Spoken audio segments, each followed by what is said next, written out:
तो ये कहानी है क्लास 10th के स्टूडेंट की, ठीक है, जो कि क्लास 9th के अंदर टॉपर था, ठीक है, जिसके हर बार अभी तक उसके जो मार्क्स आते थे वो हमेशा क्लास में फर्स्ट रहता था।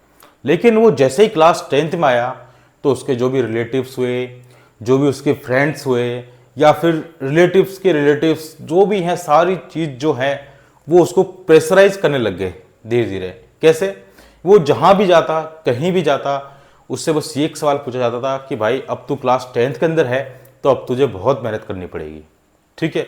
मतलब कि क्लास 10th को इतना हवा बना के रख दिया, कि इतनी बड़ी बात बना के रख दी क्लास 10th को, कि वो समझ ही नहीं पाया कि क्लास 10th क्या वाकई में इतनी टफ है, कि इतना हार्ड है सच में। वो किसी अपने सीनियर से पूछता तो वो उससे यही जवाब मिलता कि आपको बहुत मेहनत करनी पड़ेगी, आपको ये किताब पढ़नी पड़ेगी, आपको 10 टीचरों से पढ़ना पड़ेगा, आपको इतने 12-12 घंटे पढ़ना पड़ेगा, तब जाकर आप सक्सेस हो पाओगे, जब जाकर आप अपने अच्छे 95+ मार्क्स स्कोर कर पाओगे। तो ये सारी चीज थी बच्चों। अब वो क्या बहुत ज्यादा परेशान हो गया, ठीक है। अब उसके क्या होते थे, जब भी प्रोडक्ट टेस्ट होते थे उसके, या जो भी यूनिट टेस्ट होते हैं आपके एग्जाम के अंदर, उसके अंदर उसके कम मार्क्स आने लग गए, ठीक है। अब जैसे जैसे उसके कम मार्क्स आने लग गए बच्चों, तो उसको क्या हुआ, टेंशन होने लग गई, ठीक है। उसको इस बात का टेंशन होने लग गया कि यार मेरे से घर वाले, मेरे रिलेटिव्स, मेरे जो फ्रेंड सर्कल है, वो सब इतना उम्मीद लगा के बैठे हैं कि क्लास 10th के अंदर ये बच्चा टॉप करेगा, क्योंकि इसके 9th में इतने अच्छे परसेंटेज थे, हर बार टॉपर रहा है, तो क्लास 10th में भी ये कुछ अच्छा ही करेगा, ठीक है।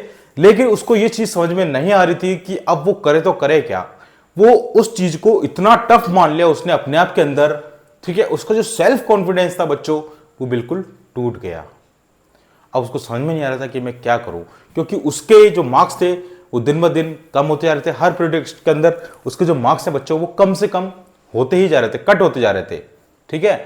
तो अब बात आती है जब उसके हाफ ईयरली एग्जाम आते हैं, ठीक है। और जब उसके हाफ ईयरली एग्जाम होते हैं, तो हाफ ईयरली एग्जाम के अंदर जब उसका बिल्कुल खराब रिजल्ट आता है, जो कि कहीं पर वो क्लास 9th के अंदर, या अब तक वो टॉपर रह चुका है वो बच्चा, और उसके सपोज करो अगर हाफ ईयरली एग्जाम के अंदर क्लास 10th के अंदर, जो कि मिड सेशन हो गया एकदम बिल्कुल ही, ठीक है, उस टाइम पे अगर उसके 40% या 50% अगर बन रहे हैं, तो सोचो उसके ऊपर क्या बीत रही होगी। वो बहुत ज्यादा डिप्रेस्ड हो गया कि यार ये क्या हो गया मेरे साथ, मैंने इस चीज को कितना टफ मान लिया है और ये मेरे से नहीं हो पा रहा है, ठीक है। तो क्या हुआ फिर, जैसे वो एक दिन अगले दिन अपने एग्जाम में गया, ठीक है, अपने एग्जाम देने के बाद में जब सारे एग्जाम हो गए, तो फिर क्लास में, तो उसके क्लास टीचर ने उसको एक कहानी समझाई, ठीक है। कहानी ये थी कि कोई गांव था, ठीक है, गांव के अंदर कोई एक आदमी रहता था, जो जिसका घर गांव से बहुत ज्यादा, मतलब एकदम आउटर एरिया जो होता है ना, वहां पर था। तो सभी लोग जो है गांव के, वो ये सोचते थे कि उसके घर वो जो एक आदमी रहता है, अकेला रहता था वो, कि वो बहुत ज्यादा खतरनाक है, ठीक है, अगर वहां जाएंगे तो हमारी मौत हो जाएगी, या फिर वो हमको पकड़ लेगा, या फिर हमारे साथ कुछ गलत हो जाएगा। उससे सभी लोग क्या डरते थे, ठीक है। तो ऐसे ही कोई भी बच्चा होता था, उस सबको डर लगता था वहां जाने से, ठीक है। गांव का कोई बच्चा होता था, उसको वहां जाने से डर लगता था बच्चों, ठीक है। तो फिर क्या हुआ, एक बार वो खेलते खेलते उसको पता नहीं चला, वो वहां तक पहुंच गया, ठीक है, उसके घर तक चला गया, उसके घर के अंदर तक घुस गया, बात करने लग गया। वो जो आदमी था जिससे वो डरता था, उससे वो बातचीत करने लग गया, उसके साथ वो खेलने लग गया। तो उसको ये महसूस हुआ कि यार लोग तो इसके बारे में इतना बुरा बुरा बोलते हैं, है, जबकि ये आदमी कितना अच्छा है, मेरे साथ खेल रहा है, मेरे को मेरा ध्यान रखा उसने, और मेरे को घर तक फिर दोबारा छोड़ने आया वो, ठीक है। तब उसको ये बात समझ में आई कि यार ये इंसान तो बहुत अच्छा है, लोग तो मेरे को ऐसे ही डरा रहे थे, ठीक है। तो इस चीज से, इस कहानी से बच्चों आप क्या समझे, इस कहानी से उस टीचर ने ये बच्चों को बताया कि ये जो डर है ना, जो वो इंसान है, डरावना इंसान, वो कौन है, क्लास 10th है आपकी, ठीक है। क्लास 10th है, जिसके बारे में लोग पता नहीं क्या क्या बोलते हैं कि आप बोर्ड एग्जाम में हो गए, अब तो आपको बहुत पढ़ाई करनी पड़ी, बहुत टफ होता है, जबकि वो ऐसा कुछ नहीं होता। क्लास 10th जो है बच्चों, वो क्लास 9th से कई ज्यादा आसान है, ठीक है। इतनी ज्यादा आसान है ना कि 9th क्लास का आधा कोर्स भी नहीं है क्लास 10th का, ये सपोज कर लो आप, ठीक है। बट बात कहां फंस जाती है, सेल्फ कॉन्फिडेंस की, ठीक है। जिस बच्चे ने पहले से ही अपने मन के अंदर अपने हार को एक्सेप्ट कर लिया है कि भाई मेरे से नहीं हो पाएगा, तो वो जीवन में कुछ नहीं उखाड़ सकता। अगर उसको कुछ करना है अपने जीवन के अंदर, तो उसको अपना आत्मविश्वास जो है कभी नहीं खोना चाहिए। उसको सेल्फ कॉन्फिडेंस होना चाहिए। आपके क्लास 9th के मार्क्स या क्लास 7th के मार्क्स, 8th के मार्क्स, चाहे कोई सी क्लास के मार्क्स हो, कोई मैटर नहीं करते कि आप फ्यूचर में क्या करोगे। वो उसको डिपेंड नहीं करते हैं, वो उसको डिसाइड नहीं कर सकते कि आपको फ्यूचर में करना क्या है। ये होता है क्या कि अगर आप क्लास 9th के अंदर कम मार्क्स हैं तो अगर आप 10th में कमाएंगे, उससे और कमाएंगे, ऐसा हो सकता है क्या बच्चों? ये सब जो है बच्चों आपके दिमाग की बात है। अगर आपने अपने सेल्फ कॉन्फिडेंस को खो दिया है बिल्कुल, तो आप बिल्कुल सच में ही कुछ नहीं कर पाओगे।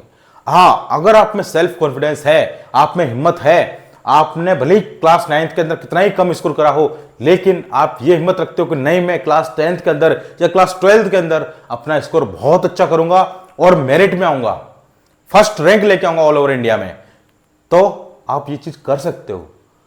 लेकिन उसके लिए क्या चाहिए? आपको खुद के ऊपर विश्वास चाहिए कि हाँ मैं कर सकता हूं।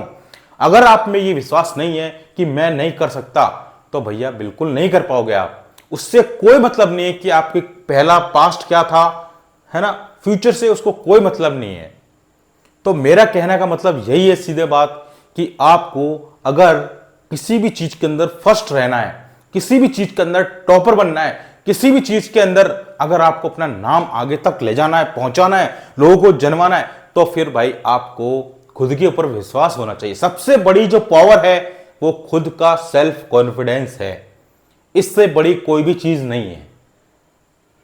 अगर आप में सेल्फ कॉन्फिडेंस है ना, तो आप बिना किसी ट्यूशन के, बिना किसी चीज के, आप खुद से खुद पढ़ाई कर कर भी आप सब कुछ कर सकते हो, जो बच्चा कोचिंग जाकर भी कुछ नहीं कर पाता। ठीक है, तो ये चीज जो है बच्चों एक सेल्फ कॉन्फिडेंस की बात है। अगर आप में आत्मविश्वास है, आपके अंदर खुद के अंदर हिम्मत है, तो आप उसको फेस करो। कठिनाई आएंगी, परेशानी जरूर आएंगी, तुमको पीछे ढकेलेंगी, लेकिन तुम्हें डरना नहीं है, तुम्हें उसका समस्या का सामना करना है और आगे बढ़ना है। और अगर तुमने ऐसा करा तो आपसे बड़ा हीरो कोई नहीं होगा।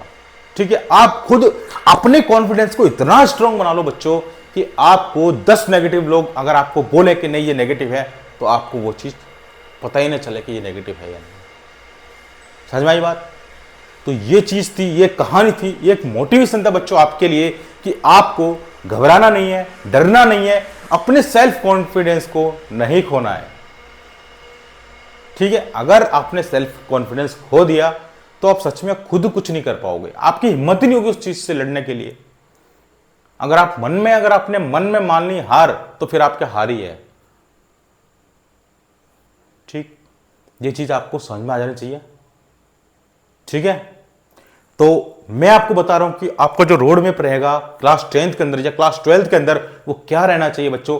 सबसे पहली बात तो मैं आपको एक चीज बता देता हूं, इंपॉर्टेंट चीजें, कि आपको 10-12 घंटे पढ़ने की कोई जरूरत नहीं है। पहली बात तो आपको बस डेली उतना पढ़ना है जितना आपका टीचर पढ़ा रहा है। ठीक है, आपको जितने चीज आपको पढ़ाई जा रही है, साथ के साथ उसको करते जाओ क्लियर। ठीक है, बैकलॉग्स को, दूसरी चीज है बैकलॉग्स को इकट्ठा मत होने दो। आप सोच रहे हो कि नहीं अभी 4 चैप्टर पढ़ गए, अभी तो कुछ जरूरत नहीं है अपन को पढ़ने की, अपन तो बाद में पढ़ लेंगे, तो भैया ऐसे करोगे तो भैया फिर वो भार है ना बढ़ता ही जाएगा, और फिर वो इतना ओवरलोड हो जाएगा कि आप झेल ही नहीं पाओगे। जैसे कि आपने देखा होगा कोई ट्रक है, वो इतना ओवरलोड करके अपना सामान चलता है, फिर वो जब एक्सीडेंट होता है, जब लुढ़क जाता है ना वो ट्रक, तो उसका कोई पता नहीं चलता कि उसके साथ क्या हुआ, वो संभाल नहीं पाता अपने आप को। ठीक है, तो उस चीज के लिए आपको प्रिपेयर रहना है, साथ ही साथ हमेशा अपना सेल्फ कॉन्फिडेंस बनाए रखना है, पॉजिटिव रहना है, हमेशा पॉजिटिव रहना है। आपको 50 लोग बोलेंगे नेगेटिव होने के लिए, लेकिन आपको उनकी नहीं सुननी है, आपको अपनी ही सुननी है। ठीक है, अगर बच्चों आप कहीं से ही पढ़ लो, ठीक है, मैं ये नहीं बोल रहा कि आप मेरे से पढ़ो, कहीं से पढ़ो, लेकिन अपना जो कॉन्सेप्ट है वो एकदम क्लियर करके रखो, अपना जो टारगेट है उसको एकदम क्लियर करके रखो। टारगेट को इधर उधर मत भड़काओ कि नहीं यार आगे तो ठीक है, इतनी परसेंटेज नहीं आई तो भी कोई दिक्कत नहीं है, ऐसा भैया बिल्कुल नहीं करना है आपको। ठीक है, मैं भी, मेरी एप्लीकेशन है बार्ड ऑफ मैथ्स, आप गूगल प्ले स्टोर पर सर्च मारोगे बार्ड ऑफ मैथ्स नाम से आपको एप्लीकेशन मिल जाएगी फर्स्ट रैंक पे। ठीक है, वहां से मेरी एप्लीकेशन डाउनलोड कर सकते हो बच्चों। वहां पर मैं क्लास 10th के और क्लास 12th के सारे स्टडी मटेरियल आपको वहां पर मिल जाएंगे, कोर्स मैंने बना रखा है बच्चों। ठीक है, तो वहां पर जाकर भी आप मेरी एप्लीकेशन को डाउनलोड करके आप वहां से पढ़ सकते हो, हर एक चीज को पहले कॉन्सेप्ट से समझाया गया है। ठीक है, तो बस आपको क्या करना है, पढ़ाई करनी है, अपने ऊपर विश्वास रखना है कि हाँ मैं कर लूंगा, तो बस कर लूँगा। ठीक है, तो कैसा लगा ये वीडियो बताना अपने फ्रेंड्स को, और फ्रेंड्स का शेयर जरूर करना, और चैनल पर नए हो तो सब्सक्राइब जरूर कर लेना, क्योंकि यहाँ पर 100% जनरल कंटेंट मिलता है, साथ में आपको सारी क्लासेस मिलती है क्लास 10 से क्लास 12 तक की। ठीक है, तो फिर मिलते हैं नेक्स्ट वीडियो में। अपना ध्यान रखिएगा, पढ़ाई करिएगा और अपने कॉन्फिडेंस को लो मत होने दीजिएगा। Bye bye.